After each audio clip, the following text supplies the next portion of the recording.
Every Monday morning, I write down 3 random thoughts and I reflect on them. Now, this is something I've been doing since my prison days. This little ritual helps me step back and reflect on things before I start my week. Let's see if it does the same for you. So with that said, let's jump into the first thought on my mind this morning. We can't change our biological hardwiring. I talked about this a few weeks ago, but it's so important that I'm gonna talk about it again. A little over a month ago, I was at the warehouse talking to Rico. One way or another, we started talking about his brother Nico and how his wife cheated on him for an entire year before divorcing him. Rico and I both agreed that all this happened due to his wife being the breadwinner.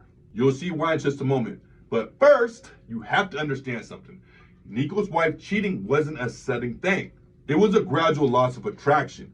Nico said it all started when he felt his wife pulling away, becoming more and more distant, and doing things like staying at the office longer and not spending as much time with the family. And while she was gone at the office, Nico did everything he thought she wanted him to do. He kept the house clean, he kept hot food on the table for her, and he basically kept the house in good order. And after all this, he couldn't understand why his wife seemed to pull away even harder. The covers were pulled off. What she was really doing when one of her co-workers messaged Nico on Facebook and told him about his wife cheating with her boss. Nico was crushed. And what made matters even worse, the fact that his wife's boss was what society would consider a high-value male. He had the cars, money, and status. And Nico, well, he was a good homemaker. You see, Nico's wife couldn't help but lose attraction for her husband. No matter how much she loved Nico and how much she invested in their relationship, she couldn't fight her biological hardwiring. She couldn't fight the fact that as a woman, she's attracted to ambitious, high-achieving men. This is nothing more than a matter of survival. Thousands and thousands of years ago, when the world was a harsh place, ambitious men provided the best chance of survival. They had no problem going out in the dangerous road and hunting. They had no problem in taking risk. And they had no problem providing for their family. As I said, these types of men provide the family with the best chance of survival. This line of thinking still exists in both men and women today. And it's not only important in matters of attraction, but with virtually everything, including your health, which brings me to my second thought this Monday morning, which is we're healthiest when we live the way our body's hardwired.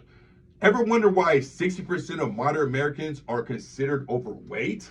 Things weren't always like this. In fact, if you study the data, you'll notice obesity rates skyrocket with the invention of food preservation. Thousands of years ago, humans did not have such easy access to food, meaning we go hours and sometimes days before catching or killing another animal to eat. As a result, our bodies became used to not having food and became efficient at turning food into fat so we could convert it into energy when we don't have food. Food isn't a problem today, and we rarely go more than 5 hours without eating. But just because our food problems have changed doesn't mean our bodies have changed. And when you don't give our body a break from food, we get fat. That's why fasting works so well to lose weight. We give our bodies the opportunity to use fat instead of food for its fuel. Amazing, right? I hope this all makes sense, because my third thought this morning is really gonna blow your mind, which is our bodies are hardwired to use plants and herbs to heal our failing symptoms. When you think about everything I told you today, it makes sense why lab-made multivitamins don't work as well as things like my sea moss advanced or black seed extract. Again, it all comes down to our biological hardwiring. For the last 10,000 years, we've been eating natural plants, herbs, and meat. Therefore, our bodies have become optimized to absorb the nutrients from these things. Just think, fake vitamins and minerals have only been around for the last 50 years or so. And if you know anything about the human body, 50 years isn't enough time for our bodies to adapt to these synthetic nutrients. Adaptation takes thousands of years. Case in point, when we understand where we came from, what we ate, and how we survived, life will always make sense. Have a blessed day.